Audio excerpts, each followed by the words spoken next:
நாங்கள் இப்போ வந்து ஹவுசிங் போர்டில் ஒரு திட்டம் போடலான்னு சொல்லி முடிவு பண்ணி ஒரு இடத்த போய் பார்க்குறோம்னா பார்த்ததுலேருந்து ஒரு 6 மாதம் 1 வருஷத்துக்குள்ளே அதை டேக் ஓவர் பண்ணி அந்த திட்டத்தை ஆரம்பிக்கணும். 30 வருஷம் கழிச்சு போனால் அந்த இடமே இருக்காது. கிணத்தை காணாங்கிற மாதிரி இடத்தையே காணா, எல்லாம் வீடாக இருக்கு, எல்லாம் வீடு கட்டியிருக்காங்க. அதை இடிக்கணுமா? அதை இடித்து அங்கே எடுத்து வந்து அந்த ஸ்கீம் பண்ணணுமா? இங்கே ராமாபுரங்கிற இடத்துல 10,000 வீடு கட்டியிருக்காங்க.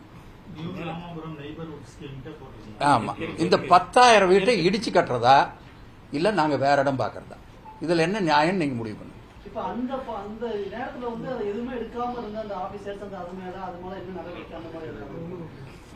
பல பேர் இருக்க மாட்டாங்க.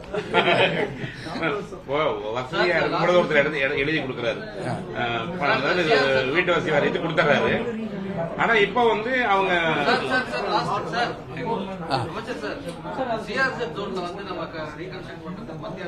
இது எல்லாம் முடிச்சுட்டு அது போயிடலாமே, அது முக்கியமானது. அது சொல்லுங்க, வேற இதுல ஏதாச்சும் அவருக்கு இருந்ததுன்னா சொல்லிடுங்க. இந்த 30 வருஷத்துக்கு முன்னாடி ஆரம்பிச்சதுனால இப்ப அந்த இடத்துல நம்ம போய் ஒண்ணுமே பண்ண முடியாது. லேண்ட் காலியா இருந்தா நம்ம பண்ணலாம். நாங்க வந்து கடைசி ஒரு கேட்டகரி சொன்னோம்ல, நாங்க டேக் ஓவர் பண்ணிட்டோம், அதுல போய் என்கரேஜ் பண்ணிருக்காங்க, அதுல முழு உரிமை நமக்கு இருக்கு. ஆனா அதே நேரத்தில் அவன் பில்டிங் கட்டியிருந்தா நஷ்டப்பட வேண்டாங்கிறதுக்காக இன்னைக்கு என்ன ரேட்டோ அந்த ரேட்ல அவங்களுக்கு கொடுக்கறதுக்கு நம்ம தயார்.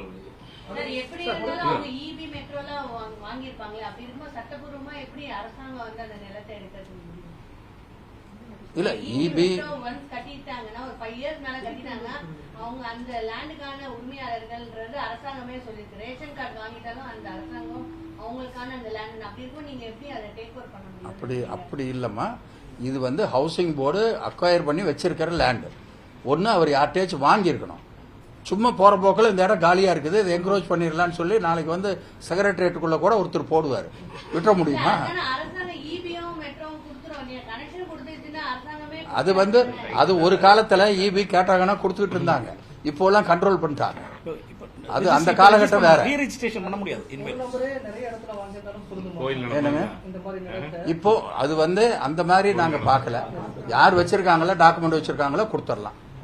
ஏன்னா அது வந்து 30-40 வருஷங்கிறதுனால அவங்க பசங்களுக்கு குழந்தைங்களுக்கு பிரிஞ்சிருக்கும்.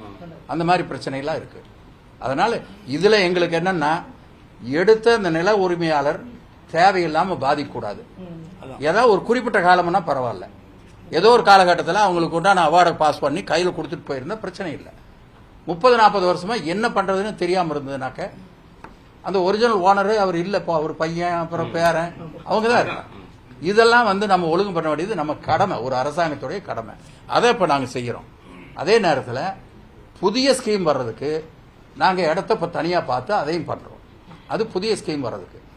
அப்புறம் லேண்ட் பூலிங் அப்படிங்கிற மெத்தடில் நிலச்சேர்மானம், அது அந்த லேண்ட் ஓனர்ஸோட போய் பேசி அவங்களையும் இணைச்சுக்கிட்டு ஒரு ஜாயின்ட் வெஞ்சரில் பண்ணுற மாதிரி அந்த திட்டங்களையும் கொண்டு வரோம். புதுசா எடுத்து பண்றதுக்கு எந்த பாதிப்பும் கிடையாது. ஏற்கனவே எடுத்ததை நம்ம செய்யாம விட்டதுனால கோர்ட்டே கூட என்ன சொல்லிட்டாங்க, நீ 5 வருஷத்துக்கு செய்யலன்னு திருப்பி கொடுன்ட்டாங்க. இதெல்லாம் இருக்கு, கோர்ட்லாம் இருக்கு.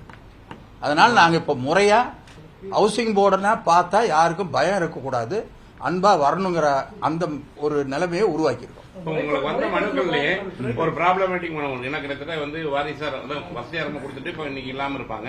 அந்த மாதிரி மனு பிரச்சனைக்குரிய மனு வந்திருக்காங்க உங்களுக்கு? ஏன்னா இல்ல 2 பேரும் கேட்டிருப்பாங்க. இல்ல யாரு மனு கொடுத்திருக்காங்க, அவங்க வசதியா ஏழையா அதை பார்க்கல. அந்த மனு கொடுத்ததனுடைய ரெக்கார்டு எப்படி இருக்கு, டாக்குமெண்ட் எப்படி இருக்கு, அந்த அடிப்படையில் தான் நாங்கள் இதில் நீங்க கேட்டீங்க. இப்ப வந்து மதுரையிலிருந்து ஏறத்தாழ மதுரை ரீஜன் 305 பெட்டிஷன்.